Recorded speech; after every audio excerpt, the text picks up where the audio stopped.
오늘 우리는 이제 데살로니가전서 4장에 들어왔는데요. 이 4장은요, 사도 바울이 이제 기여를 살짝 바꿉니다. 데살로니가전서 1장, 2장, 3장에서는 이 사도 바울이 데살로니가 교회 성도들을 이렇게 칭찬하는 내용이 이제 주됐었잖아요. 근데 이제 4장에 들어와서는 살짝 분위기가 바뀌어서요. 이 데살로니가 교회 성도들의 부족한 부분 혹은 이제 우려가 되는 부분에 대해서 지적하고 지시하는 내용이 기록되어 있습니다.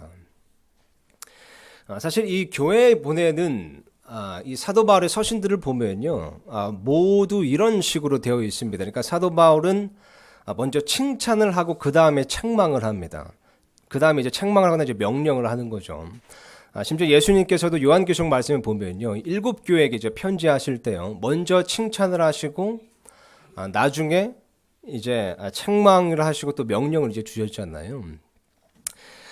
그래서 이제 이것과 비슷하게 이제 심리학에서도요, 초두 효과라는 것이 있습니다. 초두 효과라는 것이 있는데 이것이 이제 그 초기 정보가 이제 대부분 사람들이요, 초기 정보를 후기 정보보다 이제 크게 받아들인다. 약간 이제 이런 효과라고 합니다. 그래서 칭찬이나 책망을 할 때도 책망을 하고 칭찬하는 것보다 칭찬을 하고 책망하는 것이 더 효과적이다. 이렇게 이제 규명을 한 거죠. 근데 이것과 반대는 또 최신 효과라는 것도 있어가지고요. 또 반대되는 이제 경우도 있다고 합니다. 그래서 이게 뭐 절대적인 건 아니고요.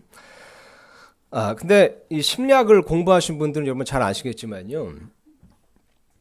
이 심리학이라는 게 사실 인간의 어떤 의식 형상, 행동 이런 것을 이제 연구하고 발견한 것이기 때문에 많은 부분 일리가 있습니다. 그리고 들어맞는 것들이 꽤 있습니다. 근데 우리가 이제 성경 신자로서요, 오늘날 인본주의 심리학이나 환경 심리학 같은 것에는 분명히 경계해야 될 부분이 있습니다. 예를 들면 자기 사랑을 촉구하는 것이요, 혹은 죄의 원인을 성경에서 말하는 죄성에서 찾는 것이 아니라 환경에서만 찾는 겁니다. 이런 건 우리가 경계해야 되는 겁니다. 성경과 맞지 않기 때문이죠. 그래서 최근에도 이것에 대해서 굉장히 큰 논쟁이 있어 왔잖아요. 이 심신미약에 대해서 굉장히 큰 논쟁이 지금 있습니다. 그죠? PC방 살인 사건이나 거제 부녀자 살인 사건, 이게 다 심신미약이어서 감형을 하는 것이 맞느냐 맞지 않느냐 굉장히 큰 논란이 되고 있습니다. 사실 이 한때는 교회 안에서도 이 심리학에 대해서 큰 논쟁이 됐던 적이 있습니다. 이것을 우리가 어느 정도 받아들여야 되냐, 특히 이제 목회자로서의 심리학은 어느 정도 수용해야 되냐. 왜냐하면 이제 흔히 이제 목회자가 늘 공부해야 될 게 있는데 그것은 하나님의 말씀을 공부하는 것이고 하나님을 공부하는 것이고 사람을 공부하는 것이 이렇게 얘기하거든요. 그래서 어떤 부분에 있어서는 사람의 어떤 그런 의식 형상이나 행동 이런 것들을 공부할 필요는 있지만 어디까지 그럼 수용해야 되냐. 제가 이제 대학원에서 교육학을 공부할 때도 이것에 대해서 큰 논란이 한번 있었습니다. 근데 의외로 쉽게 정리가 됐어요. 결론은 이렇습니다. 성경 말씀에 반하는 것은 우리가 받아들일 수 없다. 그러니까 아무리 이 세상에서 만연하게 퍼져 있고 자연스럽게 퍼져 있는 것이라 할지라도 성경 말씀에 반하는 것은 우리가 받아들일 수 없다. 왜냐하면 여러분, 성경 말씀이 우리의 최종 권위이고 절대적인 기준이기 때문입니다. 여러분, 이것에서 벗어나면요, 반드시 혼란이 생깁니다. 반드시 혼란이 생깁니다. 제가 요즘 세상 깨닫는 것이 그겁니다.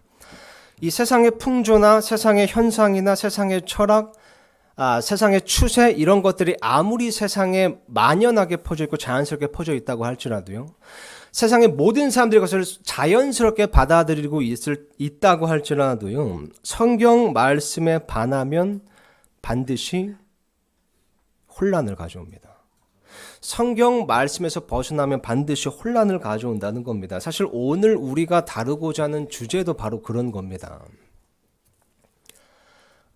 이 음행이라는 것에 관련해서요, 이 음행이라는 것에 관해서요, 사실 우리가 사는 이 세상은 이미 그것을 자연스럽게 받아들이고 있습니다. 이것이 곧 세상의 현상이고요, 이것이 곧 세상의 철학이고, 이것이 곧 세상의 풍조이고 추세이며 트렌드가 되어버렸습니다.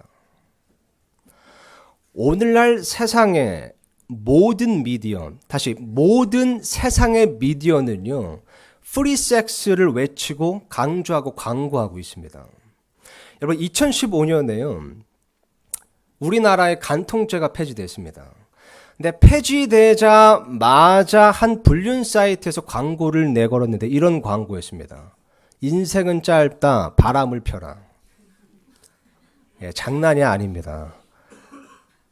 예, 그 당시 정말 간통죄가 폐지되자마자 뭐 구글뿐만 아니라 어떤 뉴스 그 포털 사이트 들어가면요, 그냥 그 배너로 광고가 뜨는 겁니다. 인생은 짧다, 바람을 펴라. 이게 세상의 풍조이고 추세이고 트렌드가 돼버린 겁니다. 이것을 선전하고 광고하고 있는 겁니다. 사실 저를 포함해서요, 이 설교자들이 이 주제에 대해서 설교하는 것을 그렇게 좋아하지는 않습니다. 왜냐면 이 주제가 이 듣는 사람들을 얼마나 불편하게 할지를 잘 알기 때문이죠. 그리고 또 잘 알고 있다는 것은요, 이것이 설교자 자신에게도 얼마나 위험한 것인지, 얼마나 큰 부담인지, 얼마나 큰 경각심을 갖게 하는 것인지를 일단 잘 알기 때문입니다. 게다가 이제 우리 교회는요, 또 이 젊은 20대 청년들이 많아서요. 인간적으로 조금 이렇게 이런 주제 다루는 게 인간적으로는 좀 조심스러운 게 사실입니다. 왜냐하면 오늘날 우리 이 청년들에게 이것이 얼마나 치명적이고 힘든 유혹인지 잘 알기 때문이죠. 그리고 이것이 오늘날 우리 젊은이들에게 얼마나 구닥다리로 취급되고 있는지도 잘 알기 때문입니다. 그렇다고 이 주제를 우리가 그냥 넘어갈 수는 없습니다. 우리가 이 데살로니가 전서를 끝내려면요, 이 4장을 반드시 통과해야 됩니다. 그래서 이 주제를 넘어갈 수가 없는데요. 여러분 제가 높아심에서 좀 말씀드리면요, 제가 설교 전에 분명히 이제 밝혀두고 싶은 것이 있습니다. 오늘 설교의 목적은요, 결코 정죄함이 아닙니다. 오늘 설교의 목적은 결코 정죄하는 것에 있지 않습니다. 다만 오늘 설교의 목적은요, 이 성경 말씀에서 벗어났을 때 생기는 이 혼란과 문란에 대한 경각심을 위한 것이고요, 또한 우리의 회개를 위한 것입니다. 여러분, 물론 우리에게는요, 지난 시간에 살펴본 것처럼 물두멍이 있습니다. 우리가 죄를 지면 하나님께 나아가서 죄들을 자백했을 때요, 그분께서 우리의 죄들로부터 우리를 깨끗하게 하십니다. 그러나 이 회개라는 것은요, 단지 이 죄들의 자백을 넘어서 그 죄들로부터 완전히 돌이키는 것을 뜻합니다. 완전히 돌이키는 겁니다. 그래서 여러분, 바리새인들이 이 가늠한 여인을 예수님께로 데려왔잖아요. 그랬을 때 이제 예수님께서 그러셨습니다. 죄 없는 자가 먼저 돌을 던지라. 죄 없는 사람이 먼저 돌을 던지라. 그래서 이제 사람들이 감히 정죄하지 못하고 다 자리를 떠나는 겁니다. 그래서 예수님께서 그 이제 여인을 용서하시면서 이렇게 말씀하셨죠. 나도 너를 정죄하지 아니하노니. 근데 우리가 대부분 여기까지만 기억합니다. 나도 너를 정죄하지 아니하노니. 그 다음에 뭐라고 말씀하셨죠? 가서 다시는 죄를 짓지 말라. 여러분, 제가 화면에 로마서 말씀을 띄워놨는데요, 8장 말씀입니다. 1절에 보면 이렇게 쓰여 있습니다. 그러므로 이제 그리스도 예수님 안에 있는 자들에게는 정죄함이 없나니. 그래서 여러분, 우리에게 구원받은 우리에게는 정죄함이 없는 겁니다. 정죄라는 것은 여러분, 하나님의 국률에서 죄에 대해 영원한 형벌을 받는 것을 뜻합니다. 이런 정죄함은 우리에게 없습니다. 그죠?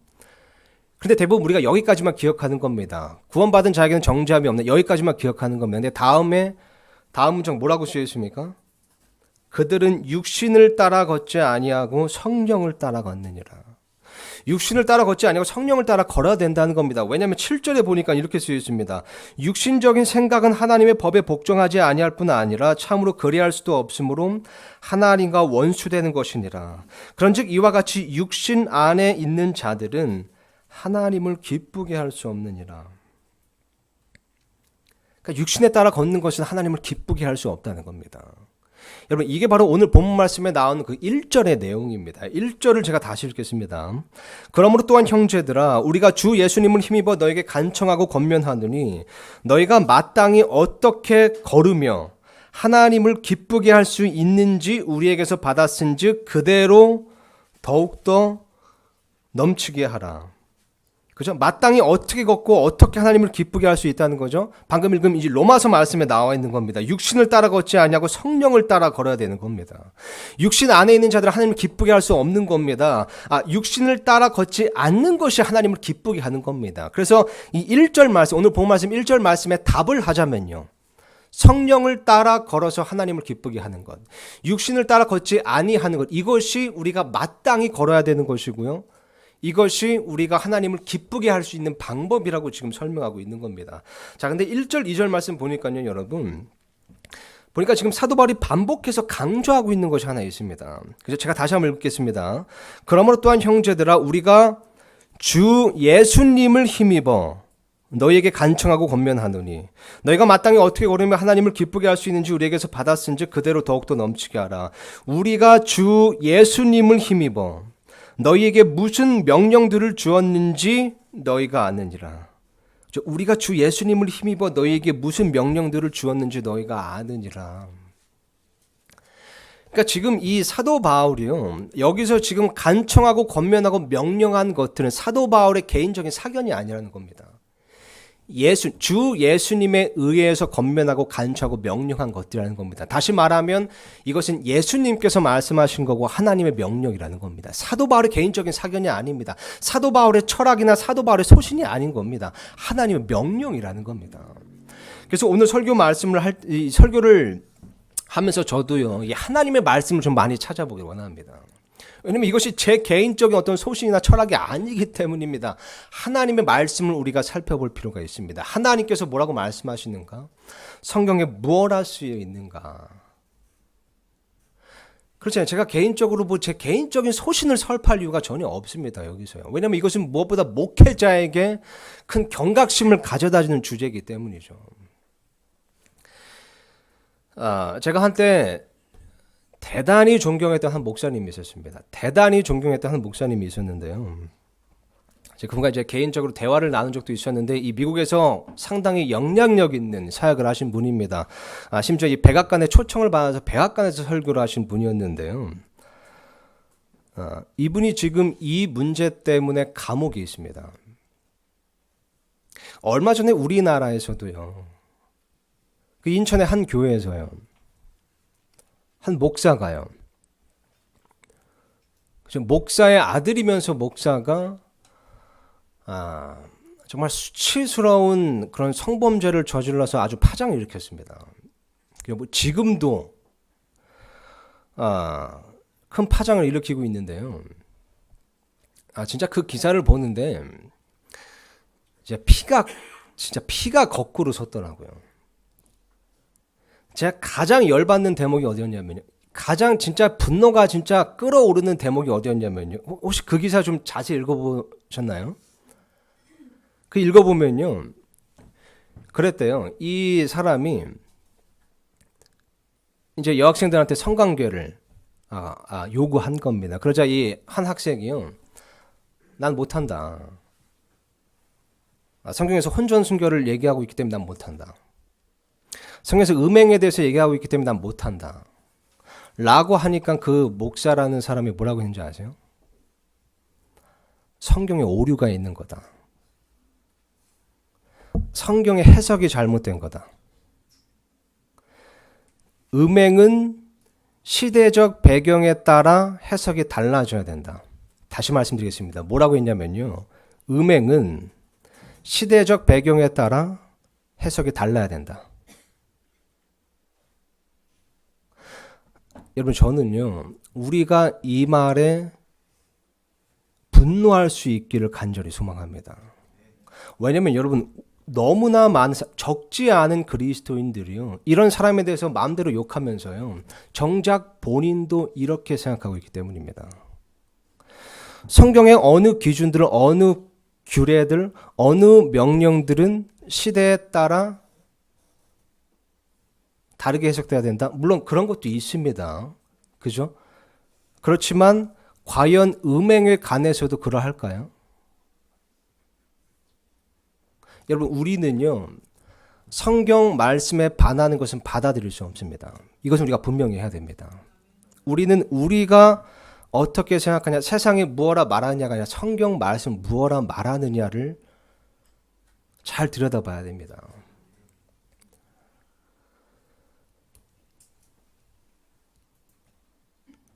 여러분, 오늘 본문 말씀 보면요, 그 1절에서 8절 이 본문의 중심은 3절입니다.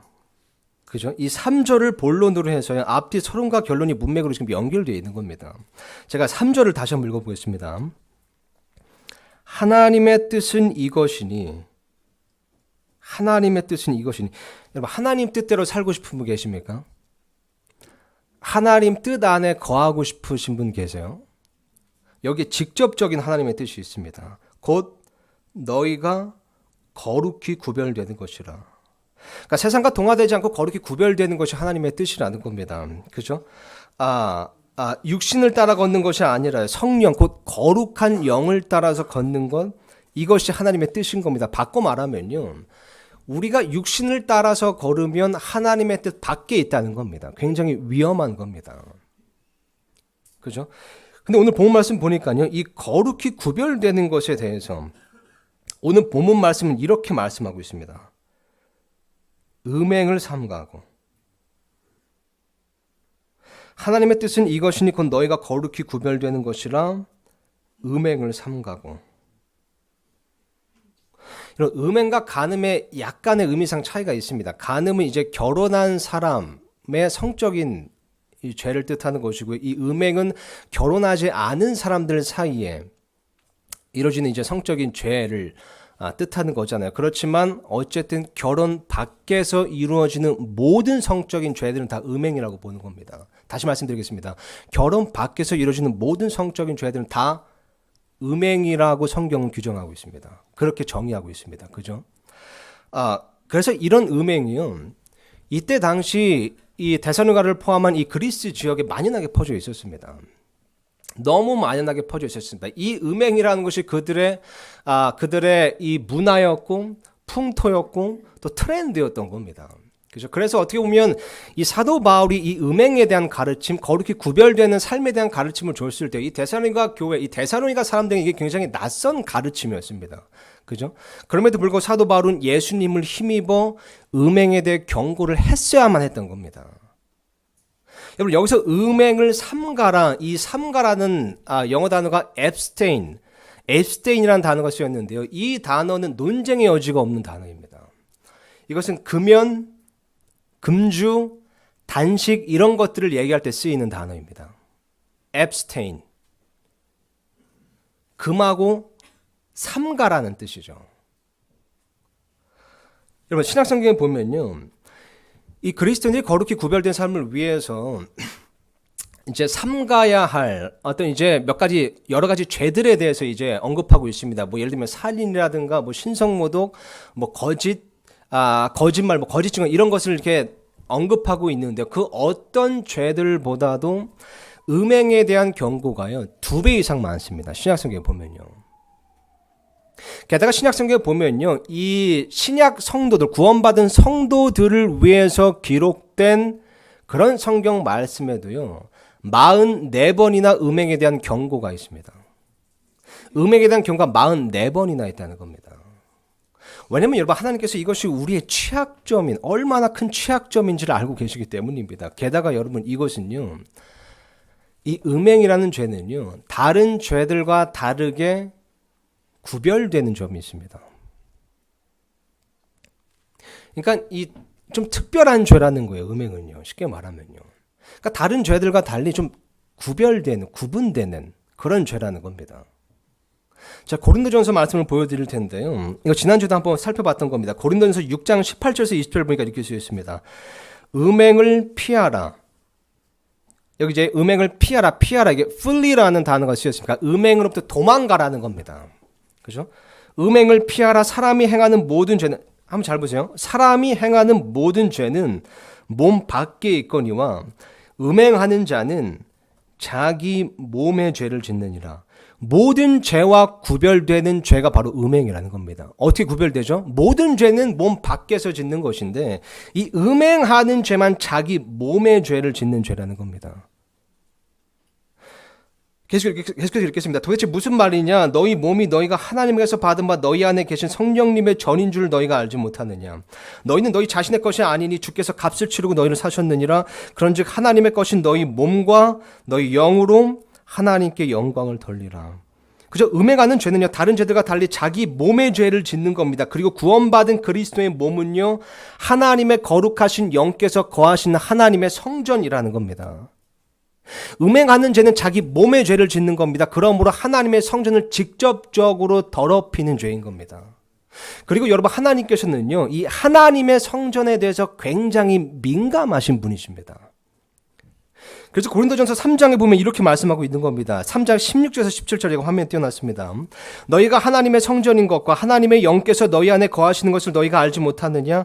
누구든지 하나님의 성전을 더럽히면 하나님께서 그를 멸하시리니 하나님의 성전은 거룩하며 너희가 곧 그 성전이니라. 누구든지 하나님의 성전을 더럽히면 하나님께서 그를 멸하시리니. 여러분, 구원받은 자에게 결코 정죄함이 없습니다. 그런데 구원받은 자에게도요, 반드시 하나님의 공의로운 심판은 있습니다.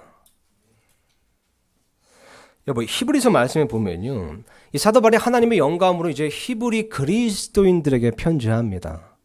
그때 이 13장에 보면요, 이런 내용을 기록합니다. 13장 4절 보니까요, 제가 화면에 띄어놨습니다. 결혼은 모든 것 가운데 존귀한 것이요 잠자리는 더럽히지 말아야 하거니와 음행을 일삼는 자들과 간음하는 자들은 하나님께서 심판하시리라. 음행을 일삼는 자들과 간음하는 자들은 하나님께서 심판하시리라. 여러분, 히브리서 13장 전체가 정확히 그리스도인들, 히브리 그리스도인들에게 주는 권면과 명령들입니다. 근데 그 중에 하나로 음행에 대해서 경고하고 있는 겁니다. 음행을 일삼는 자들, 간음하는 자들은 하나님께서 심판하신다는 겁니다. 여러분, 하나님께서는요, 음행이라는 죄를 심판하시는 분이십니다. 여러분, 이것은 단지 그리스도의 심판석에서의 보상의 손실을 얘기하는 것뿐만 아니라요, 이 땅에서의 보응을 또한 포함하는 겁니다. 이스라엘 백성이 광야에서 음행죄를 저질렀을 때요, 하루에 2만 3천 명이 쓰러졌습니다. 고린도 교회에도요, 음행하는 자들이 있었습니다. 고린도도 그리스 지역에 속한 도시였기 때문이죠. 근데 그 고린도 교회도 정말 그런 많은 어떤 이 고린도라는 도시에도 정말 굉장히 이 음행이 만연하게 퍼져 있었던 곳이어서 심지어 그 고린도 교회 안에도 음행하는 자들이 있었는데요. 사도 바울이 그 음행하는 자들에게 어떻게 조치를 하죠? 그 음행하는 자들 어떻게 조치를 하죠? 제가 화면에 띄워놨습니다. 고린도전서 5장 1절에서 5절 보니까 이렇게 쓰여 있습니다. 너희 가운데 음행이 있다는 말이 공공연히 알려졌는데 얼마나 이게 만연하면 공공연히 알려졌겠습니까? 그죠? 그런 음행은 이방인들 가운데서도 거론되지 않는 것으로 곧 어떤 사람이 자기 아버지의 아내를 취하였다는 것이라. 그런데도 너희가 우쭐대며 오히려 슬퍼하지도 아니하고 이런 일 행한 자를 너희 가운데서 쫓아내지 아니하느니라. 완전히 무감각해진 겁니다. 너무 세상에 이 왜곡된 성문화가 만연하게 퍼져 있으니까요. 그런 음행하는 자가 교회에서 그냥 이렇게 있어도 그게 무감각한 겁니다. 뭐 슬퍼하지도 않고 그저 우쭐대고 있는 겁니다. 3절 보니까 내가 진실로 몸으로는 떠나 있으나 영으로는 함께 있어서 마치 거기 있는 것 같이 이런 일을 그렇게 행한 자에 관하여 이미 판단하되 우리 주 예수 그리스도의 이름으로 너희가 같이 모일 때 내 영도 함께 있어 우리 주 예수 그리스도의 권능으로 그런 자를 사탄에게 넘겨주어 육체를 멸하도록 판단하였으니 이것은 영이 주 예수님의 날에 구원을 받게 하려 함이라.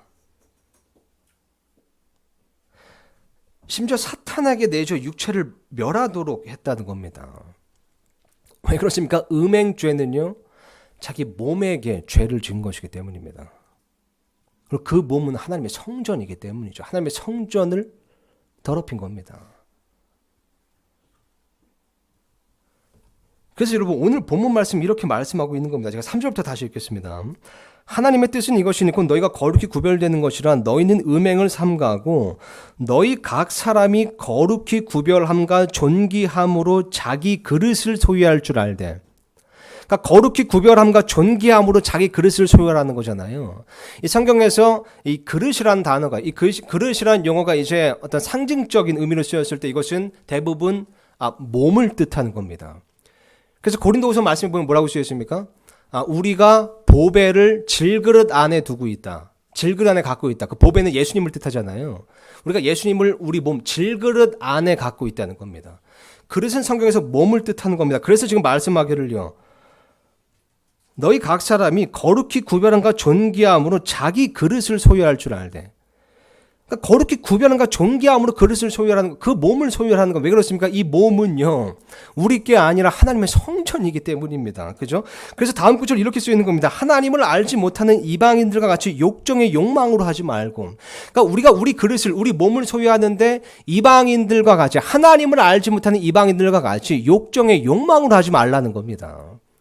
왜 그렇습니까? 그렇게 되면 그것이 하나님의 성전을 더럽히는 것이기 때문입니다. 자기 몸의 죄를 짓는 것이기 때문이죠. 그래서 그렇게 하지 말라는 겁니다. 그러면서요, 그렇게 하나님의 성전을 더럽히고 자기 몸의 죄를 짓는 그릇을 존귀함과 거룩히 구별함으로 소유하지 못하는 자들에게 심판이 있다고 성경은 말씀하고 있는데요. 6절에서도 그것을 반복해서 얘기합니다.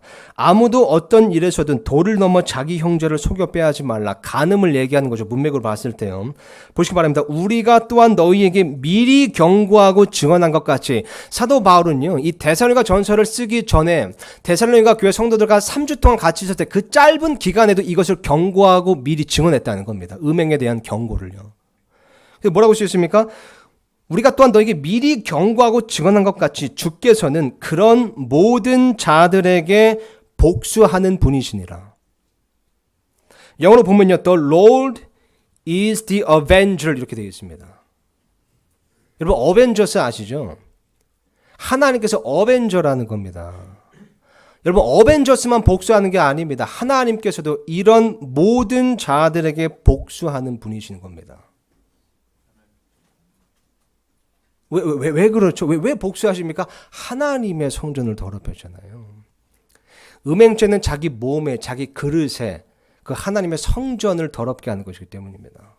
다른 죄들과 달리요. 그래서 그 이유를 또 반복적으로 얘기하는 겁니다. 지금 7절에 보니까요. 하나님께서는 우리를 부정함에 이르도록 부르지 아니하시고 거룩함에 이르도록 부르셨나니 하나님께서 우리를 지난 시간에 살펴봤죠. 성막으로 부르셨습니다.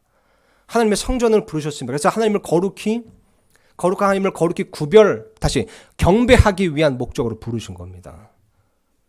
그래서 8절 보니까 이렇게 쓰여 있는 겁니다. 그러므로 멸시하는 자는 사람을 멸시하지 아니하고 우리에게 또한 자신의 거룩한 영을 주신 하나님을 멸시하느니라. 음행죄는요, 사람을 멸시하는 것이 아니라요, 하나님을 직접적으로 멸시하는 죄입니다. 그래서 여러분 요셉이요, 창세기 말씀에 보면 요셉이요, 이 보디발의 아내가 이 음행을 부추겼을 때요, 그 유혹을 뿌리치면서 뭐라고 했습니까? 제가 화면에 띄워놨습니다. 39장 9절 보니까요, 이 집에는 나보다 더 큰 자가 없으며 주인이 당신 외에는 아무것도 내게 금하지 아니하였으니 이는 당신이 그의 아내이기 때문이라. 그런즉 내가 어찌 이 큰 악을 행하여 하나님께 죄를 지으리까? 그러니까 내가 어찌 이 큰 악을 행하여 보디발에게 죄를 지으리까가 아닙니다. 내가 어찌 이 큰 악을 행하여 하나님께 죄를 지으리까? 음행은 하나님께 죄를 짓는 겁니다. 하나님을 멸시하는 겁니다. 하나님의 성전을 더럽히는 겁니다. 그래서 하나님께서 음행하는 자에게 복수하신다는 겁니다. 음행에는 반드시 심판이 따릅니다. 골로새서 말씀 보니까 이렇게 쓰여 있습니다. 3장 5절에서 6절 보니까요. 그러므로 땅에 있는 너희 지체들을 죽이라. 가장 먼저 뭐가 나오는지 한번 보세요. 그것들은 음행과 부정함과 무절제한 애정과 악한 욕정과 탐욕이니 탐욕은 우상숭배니라. 이것들로 인하여 하나님의 진노가 불순종의 자녀들에게 임하느니라. 갈라디아서 5장 19절에서 21절입니다. 이제 육신의 행위들은 명백하니 이것들이라. 가장 먼저 뭐가 나오는지 보세요.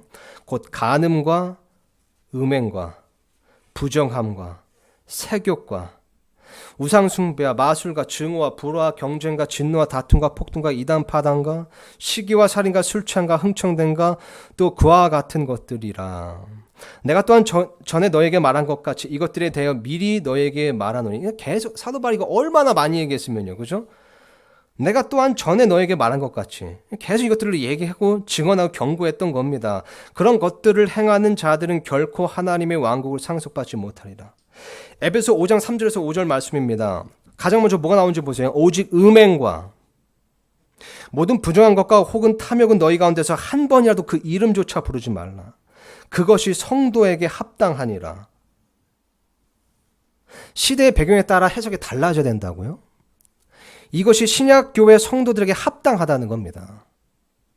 또한 추잡한 것이나 어리석은 이야기나 희롱하는 말도 적합하지 아니하니 하지 말고 오히려 감사하는 말을 하라. 너희가 이것을 알거니와 음행을 일삼는 자나 부정한 자나 탐욕을 부리는 자 곧 우상 숭배자는 결코 그리스도와 하나님의 왕국에서 아무 상속 위협도 받지 못하느니라.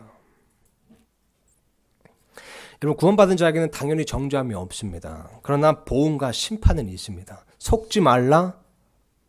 하나님은 조롱당하지 아니하시나니 사람이 무엇을 심든지 그대로 거두리라. 그래서 다윗이 간음죄를 저질렀을 때요, 하나님께서 그를 책망하셨습니다. 그 책망을 듣고 다윗이 회개했습니다. 그랬을 때 하나님께서 그 다윗을 용서하셨지만요, 다윗은 그에 따른 보응을 처절하게 받았습니다. 철저히 받았습니다. 심었기 때문에 거둬야 됐던 겁니다.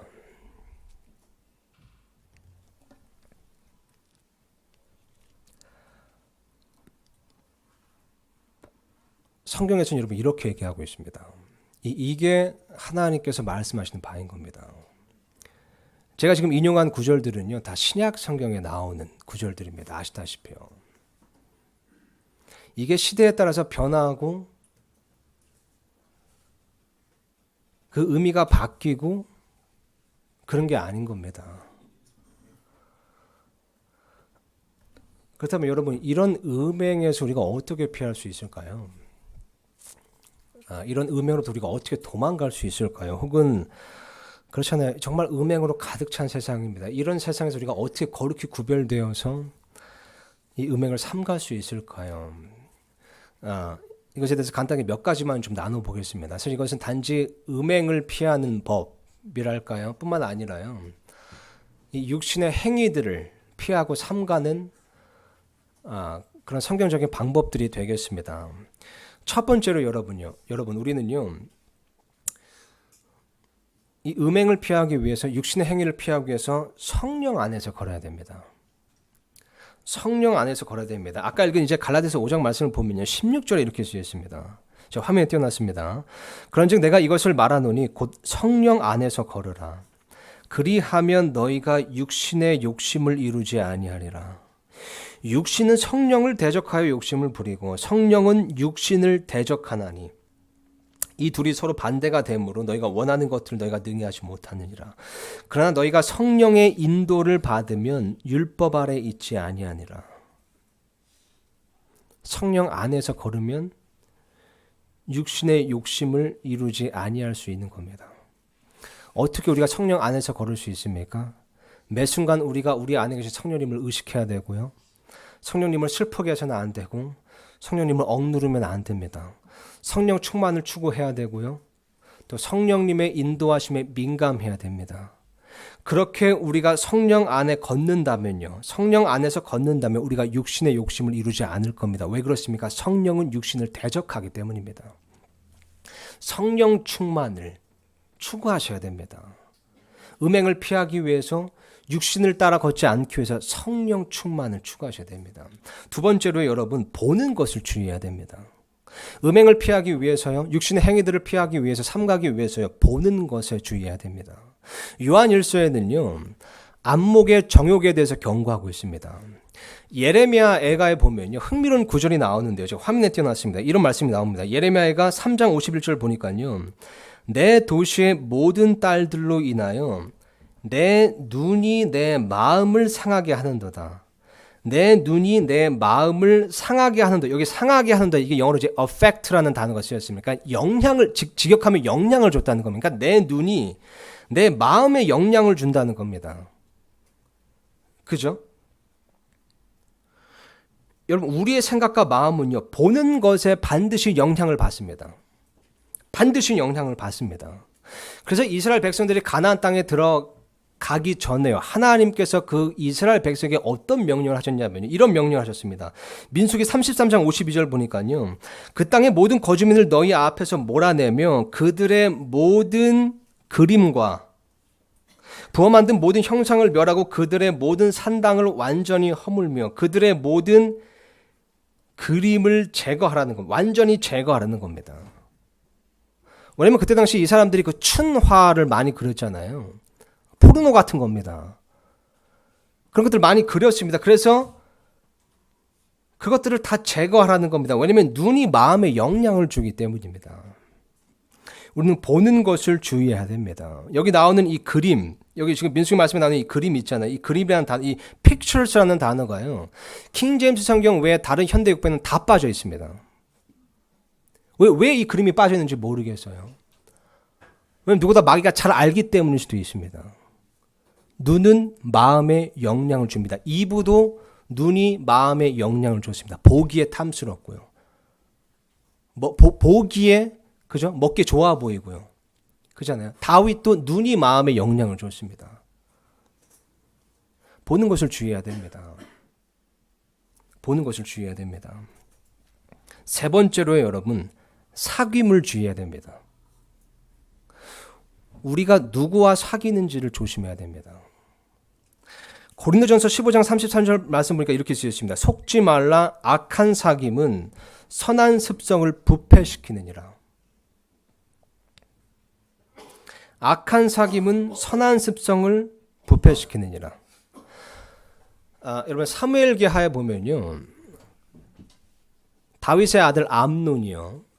다윗의 딸인 다말을 강제로 욕보인 내용이 기록되어 있습니다. 그죠? 근데 원래 이 암논이요. 원래 그렇게까지 할 생각은 아니었거든요.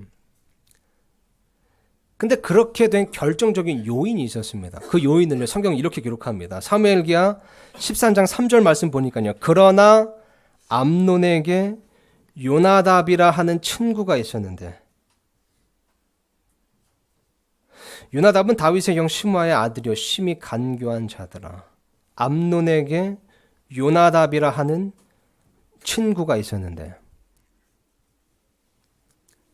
특히 우리 청년 여러분 진짜 주의해야 됩니다. 누구와 사귀는지, 누구를 친구로 두고 있는지 각별히 주의해야 됩니다. 암논에게 요나답이란 친구가 있었습니다. 거기서 다 시작된 겁니다.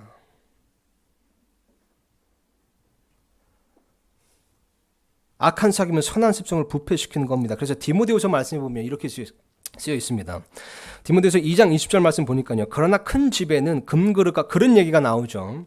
금그릇과 은그릇뿐 아니라 나무그릇과 질그릇도 있어. 어떤 것들은 존귀에 이르고 어떤 것들은 수치에 이르나니 그러므로 사람이 이런 것들로부터 자기를 깨끗하게 하면 존귀에 이르는 그릇 곧 거룩히 구별되어 주인이 쓰기에 합당하며 모든 선한 일에 예비된 그릇이 돼. 이게 우리의 목표인 겁니다. 그죠? 거룩히 하나님께 정말 하나님께서 쓰시기에 합당한 거룩히 구별된 그릇이 되는 거예요. 그러면 어떻게 되어 있습니까? 이런 것들로부터 죄들로부터 자기를 깨끗하게 해야 된다는 겁니다. 자, 그러면서 22절 보니까 이렇게 쓰였습니다. 또한 청년의 정욕을 피하고 여기도 이제 flee라는 단어가 있어요. 청년의 정욕으로부터 도망가라는 겁니다. 자, 근데 여기 보면 영어로 보면요. 또한 청년의 정욕을 피하고 뒤에 이제 콜론이 찍혀 있습니다. 그러니까 뒤에 문자가 관련이 있다는 거잖아요. 뭐라고 쓰였습니까? 청년의 정욕을 피하고 오직 순수한 마음으로 주를 부르는 자들과 함께 의와 믿음과 사랑과 화평을 따르라. 그죠? 주를 부르는 자들과 함께. 청년의 정욕을 피하려면 어떻게 해야 됩니까? 요나답 같은 친구가 아니라요. 주를 부르는 자들과 함께 있어야 된다는 겁니다. 우리의 교제와 사귐은 더욱더 주를 부르는 자들과 함께 된다는 겁니다. 그래서 성경에서 모이기에 힘쓰라고 권면하고 있는 겁니다. 네 번째로 여러분, 부부간에 합당한 애정을 베풀어야 됩니다. 제가 이것은 오늘 아침에 갑자기 생각이 나가지고 제가 화면에 못 띄워놨는데요. 고린도전서 말씀을 잠깐 보면 이렇게 쓰여 있습니다. 고린도전서 아마 7장일 겁니다.